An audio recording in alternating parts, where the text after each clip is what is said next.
Before we get into the podcast proper, I thought I'd do a quick intro before I do the podcast, so it's a little bit asked about. However, I had to get some of these thoughts out of my head first. So we're going to discuss a clay tablet that comes from Babylon, that's 3,700 years ago, that basically rewrites trigonometry. Now, how did I end up here? After talking with Bushy last week, and obviously we were talking about tools, and I've been down a precision tools track the last 7 or 8 days.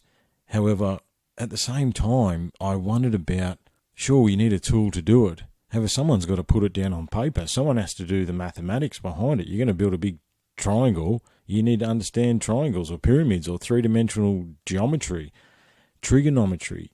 These fundamental mathematics must be understood before you want to take any of these megalithic projects, before you confirm the tool to use it.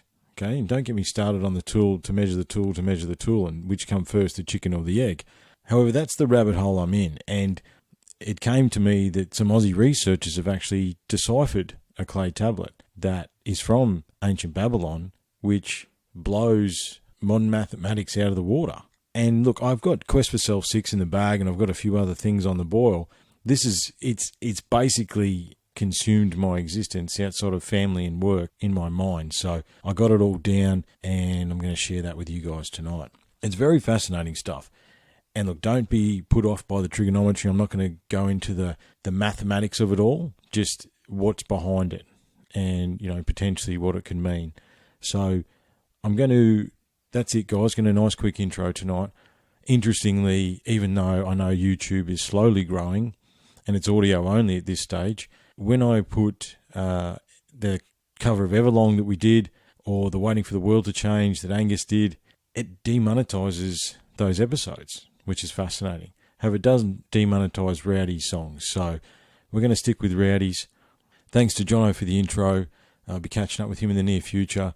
Hopefully we can record some stuff and we can hear some of his music.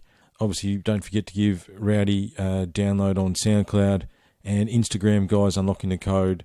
There's a Facebook page, Unlocking the Code, for those that have followed us on Instagram. And you can get in contact with me with Unlocking the Code at unlockingthecode9@gmail.com via email. I'd love to hear from some of you. That email may change in the near future with the website being built and a few other things. However, for the moment, unlockingthecode9@gmail.com. Why 9? Because Unlocking the Code was taken, and 9 is the magical number of the universe. Anyway, guys, really appreciate all the downloads, really appreciate the new followers on Instagram and the continued presence that the podcast is getting. I hope you're enjoying it. I really appreciate your time. Look after yourselves, stay safe, be cool, and we'll talk soon. Cheers.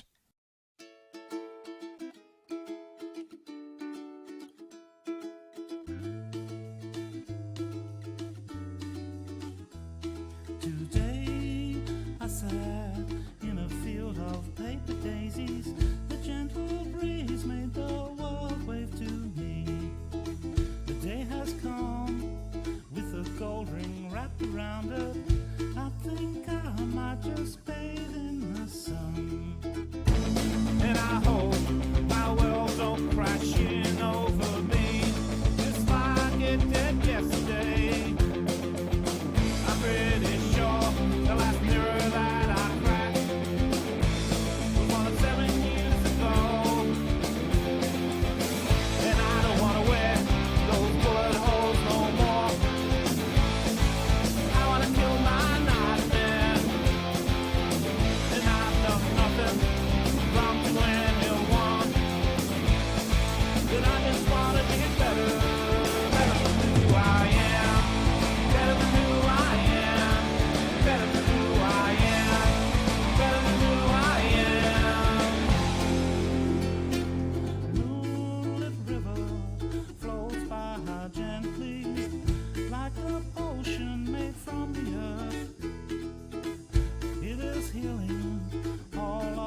a lesson from Babylon. What we're going to talk about tonight, guys, is just a small clay tablet. It's 13 centimetres wide, it's 9 centimetres tall, it's 2 centimetres thick, and it's from Babylonian times, specifically from the ancient city of Lhasa.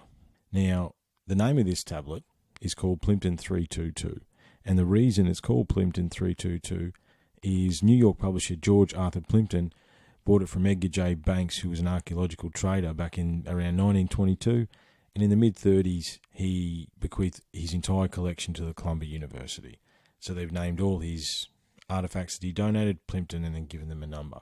Now, as I say, Banks said it came from Sankara. Okay, there's a few interesting words tonight, guys. I'll do my best to get them right. Which is a site in southern Iraq, which corresponds to the ancient city of Lhasa. The core work we're going to talk about tonight is done by Dr. Daniel Mansfield and his team at the University of New South Wales, and basically they have deciphered what the numbers mean on the tablet. It's always been known that it was a clay tablet containing an example of Babylonian mathematics. That's been no secret since it was donated and all the things about it. They knew it was something to do with mathematics. It was sets of numbers, okay, 3 sets, A, B, and C.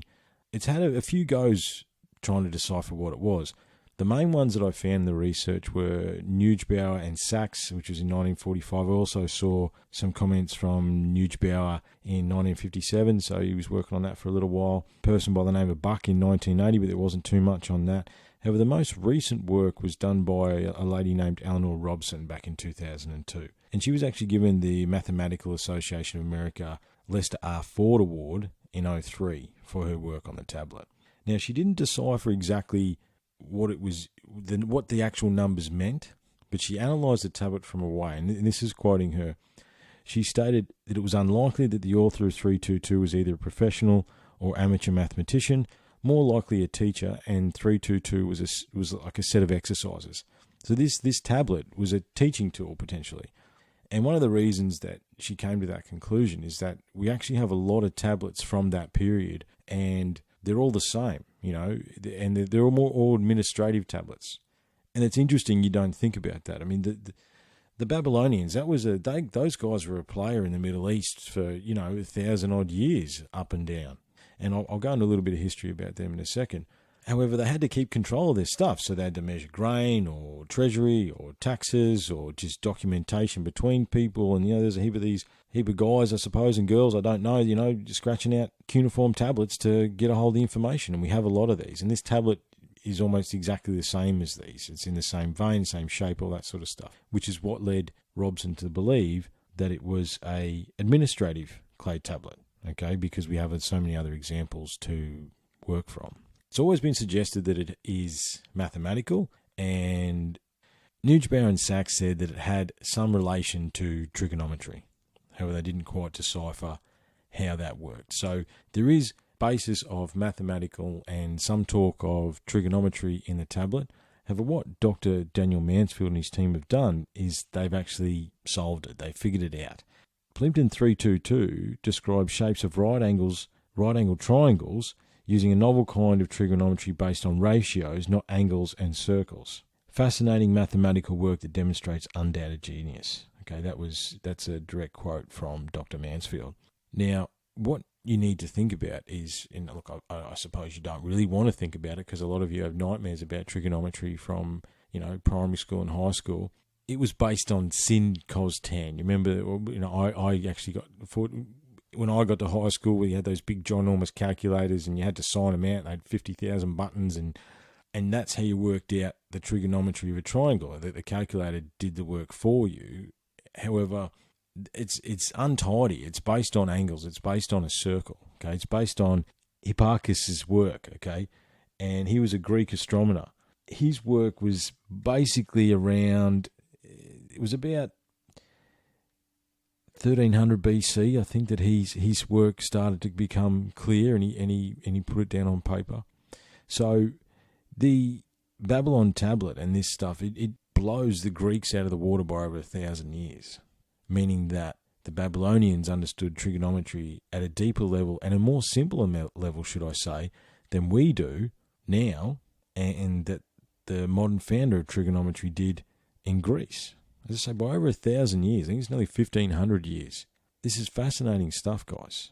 It shows a level of understanding that we don't quite know. Now, Mansfield has also said the tablet not only contains the world's oldest trigonometric table, it is also the only completely accurate trigonometric table because of the very different approach to arithmetic and geometry. Okay, and look, Babylonian mathematics has been out of fashion for more than 3,000 years. However, the way that they're looking at trigonometry and the way they're figuring out, instead of using a circle to get your angles in trigonometry without going into too much detail, they're seeing the triangle is as one half of a rectangle or a square, and they're actually using ratios to get, and it's a lot more accurate and it's a lot easier to teach. Now, looking at trigonometry in this way, if it was adapted in the modern time, it actually has practical applications in surveying, computer graphics, and education. I didn't mind mathematics, I'll be honest. It was one of the things that I wasn't too bad at, and I like playing with numbers and I like all that stuff, the quantum mechanics and physics, and I do get into it. However, I know a lot of you have had nightmares about learning trigonometry, and realistically you haven't really used it. But what we need to understand is that if you're going to build structures, you're going to understand buildings, you're going to, in all the design of tools and machines and all that sort of stuff, trigonometry is very, very important. And imagine if instead of that painful learning experience we all had back at school, it could be easier. Instead of looking at a triangle as a ratio of a square or a rectangle, depending on what it is, right? Splitting it up that way, and then you actually get an exact ratio. Now, this is what Dr. Mansfield and his team have found out. So who are the Babylonians? Now, Babylon was founded in around 2300 BC, and it's located along the Euphrates River, which is modern-day Iraq, about 70 k's south or 50 miles of Baghdad. It was founded by the Akkadian-speaking people of southern Mesopotamia. Remembering that's 2300 BC that Babylon was founded. This tablet dates to around 1700 BC. So that's 600 years. Babylon was a player in the Middle East for 1500 plus years up and down until it was finally conquered in 529 by the Persians when they were on their bent. These guys were around for a long time. Look, some of the architecture, the megalithic type architecture and just the buildings and stuff that the Babylonians created and completed, there is pictures of it. Some of it did survive. I know ISIS had a good crack at destroying some of it only recently. However, it's mind-blowing stuff. Right, and look, just for the record, this tablet, there's a good, nice photo of it on the Instagram page, so you guys can go and have a look at that. However, these guys didn't mess around. Obviously, there's the Hanging Gardens of Babylon. There's, as I say, Babylon deserves its own podcast, series of podcasts, probably about what they knew. However, what I thought about was, and when we're thinking about these things, we need to, as much as I can, and it's strange to say, as much as I can, as I try and get in the minds of people back then. So I thought, what is the religion of the Babylonians? What were their myths and legends? Where did they come from? Where was their set of beliefs? And it's interesting that their set of beliefs was greatly influenced by the Sumerians, which is, the people of Sumer and the Sumerians, I definitely want to dedicate some time to those guys, because depending on which story you read, the Sumerians have been here for, as I say, depending on which one you believe, longer than anybody else, right? And they had understanding and forms of technology of the solar system and all the different things that we have of them that's on another level altogether. So, you've got to beg the question, did this level of trigonometry come from them? Maybe. However, the most interesting Sumerian fact that I know, and obviously because deep down the megalithic rabbit hole with the flood myths, is that the flood myth, the Sumerian flood myth, what it actually says is they knew that the cataclysm that was coming was so bad that they fled the planet. I mean, that alone deserves further investigation. However, they were on a level that we don't quite understand. And the Sumerians, as I say, greatly influenced the Babylonians, who existed along the Euphrates around Iraq and Baghdad for 1,000 plus years. And obviously, what they achieved and all the things that they did, remembering that this tablet was probably a teaching tool. So it's the only one we have of its type that we found. But there could have been a couple in every school. You know what I mean? It could have been passed around. I mean, these are clay tablets. If you leave them alone, they survive. However, they're also very fragile. The Plimpton 322 was broken. It was put back together, and you can see in the photo that it's not complete even. It's missing some numbers in the top left-hand corner. There's chunks missing out of it. So these things were a dime a dozen. This was their paperwork, right? So this teaching tool, there may have been 30 of them lined up outside a classroom. All right, grab your tablet, boys and girls. We're going to learn how to do trigonometry. How we're going to learn how to do trigonometry that is better than the trigonometry that the modern world is based on 1,000+ years before supposedly the modern world even caught up to it. And even then, what we use now is not as good as what they had back then. Seems to be a common theme. You know, when you look around these megalithic sites around the world, the deeper you dig, the better quality it gets. So the older you go, the more we knew. Our hubris is what keeps us thinking that we're the fucking awesomest. I don't know that we are. We are in some ways. Obviously, there's a fuckload of people on this planet, and we've overcome a number of things, and we can, feed those people. At what cost is an interesting question. However, potentially there's civilizations before us that understood things better than we did. And this is evidence of that. And I often thought about when you're looking at these megalithic structures and how perfect they are, and you're putting square block after square block, there's blocks on top of blocks. Someone's put that down on paper. There is mathematics and someone's sketched it out, even if it's just on the ground, but you still have to have a foundational understanding of geometry, trigonometry, arithmetic. In order to make these measurements, whatever you're measuring it by, you still need to be able to go, 2 pieces of wheat equals an inch, or I think it's actually 3 pieces of corn or something. That's part of another podcast I was listening to the other day that was talking about precision. However, yeah, an inch used to be measured in 3 pieces of corn. Right? That was the standard. Pieces of, it's not corn, but I can't remember. It was an American thing. However, doesn't matter. Seeds, like not every seed's the same size, so it's not going to be an inch. But anyway, you still had to have some foundational understanding of all these things in order to build this stuff. You don't just chuck it up on top and see how she goes, mate. And the reality is that this trigonometry and what Dr. Mansfield and his team have done is they've given us a new way to look at trigonometry from 3,700 years ago that is better than what we have today. Now, Mansfield's colleague, Norman Widberger, he adds, it opens up new possibilities for modern mathematics, research and education. It is a simpler, more accurate trigonometry that has clear advantages over our own. A treasure trove of Babylonian tablets exists, but only a fraction have been studied. The mathematical world is only just waking up to the fact that this ancient and very sophisticated mathematical culture has much to teach us. 3,700 years later. The tablet shows the Babylonians were able to construct a trigonometric, I'm not going to get that by the end of this, table using only the exact ratios of sides of right-angled triangles. At school, we're told the shape of the right-angled triangle depends on the other 2 angles. The angle of that is related to the circumference of a circle, whereas the way that these guys are looking at it, say it's part of a square or a rectangle. Okay, then you add it up and it becomes a ratio, and it's actually exact. It's not the percentage numbers you used to get when you put sin, cos, and tan into the calculator. We are a species with amnesia, guys. Some scribe from 3,700 years ago probably pumped out 50 of these tablets, didn't think twice about it, is blowing our minds in 2020 and rewriting how we do trigonometry.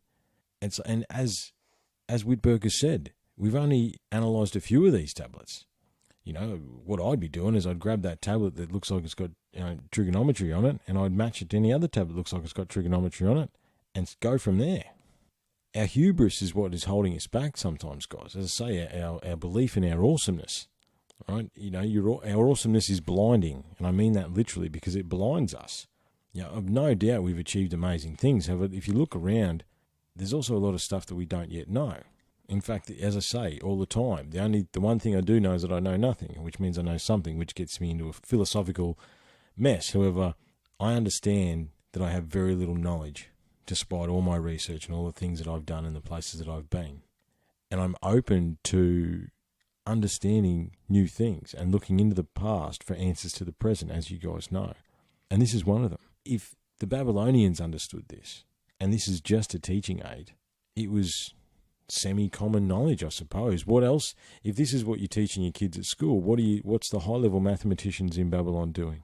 What are they playing with? What are they achieving and understanding that we don't quite understand? It's fascinating to think about, and just adds more information to the great jigsaw. And again, look, it raises more questions than answers, as usual.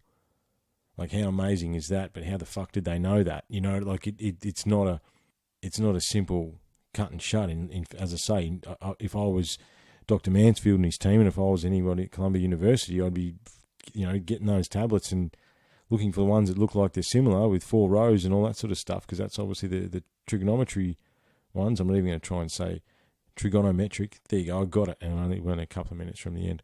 Trigonometric, I'm just going to say it again. However, if we had looked into those tablets 1,000 years ago, you know, our basis of trigonometry would be completely different. And I've got to wonder what else would be different if we were basing our trigonometry on ratios instead of angles of a circle.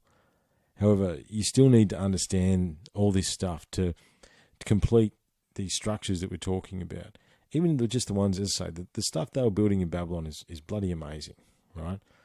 It is megalithic in its own nature, and all made out of stone, okay?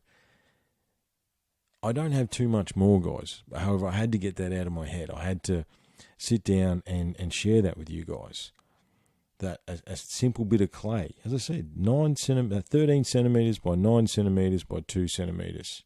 So what's that for our guys over in the US? What's that? 5 inches by a bit under 4 inches. That's it. Rewrote how we understand trigonometry from 3,700 years in the past. From a race that was conquered 2,500 plus years ago.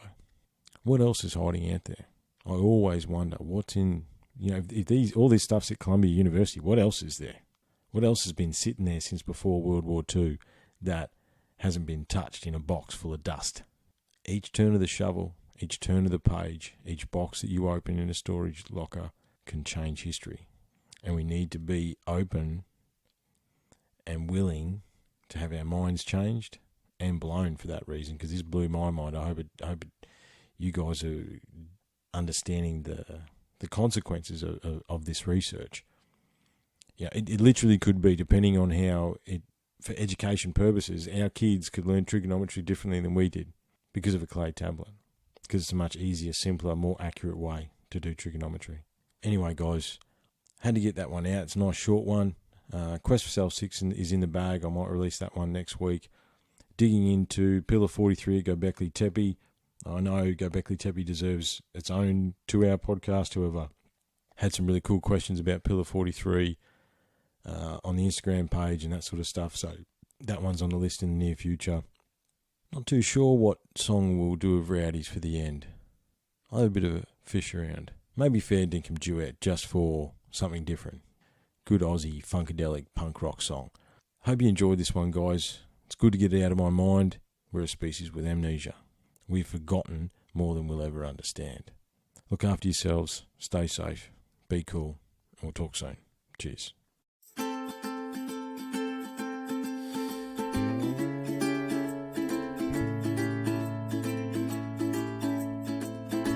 Take it to the limit, rock it till it tilts. Take it to the limit, I know that you will. When you take it to love, you take it all the way. When I am broken, you always comfort me. And when my hidden tears have a hold on me, when all doors are closed, you leave one open for me. Yeah, I gotta take the weight off my shoulders and the burden off my back. I've gotta not look back at things in life that made me wanna crack. I'm looking for a new road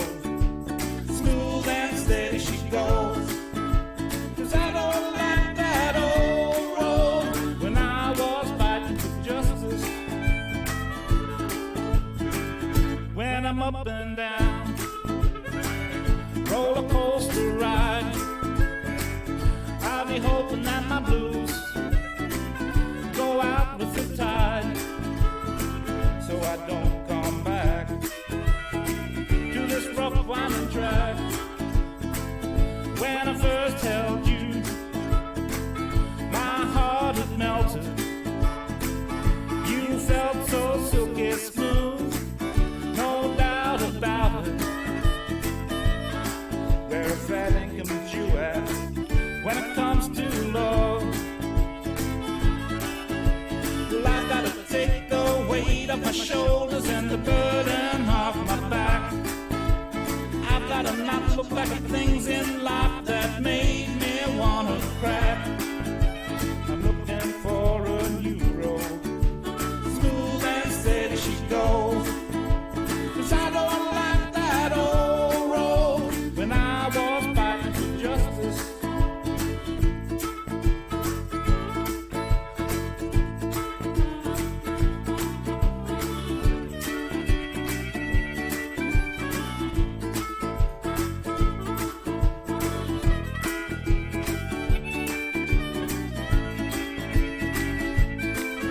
To the limit, rock it till it tilts. Take it to the limit, I know that you will. 'Cause when you take it to love, you take it all the way. Dollar for dollar, you're the one. Your price tag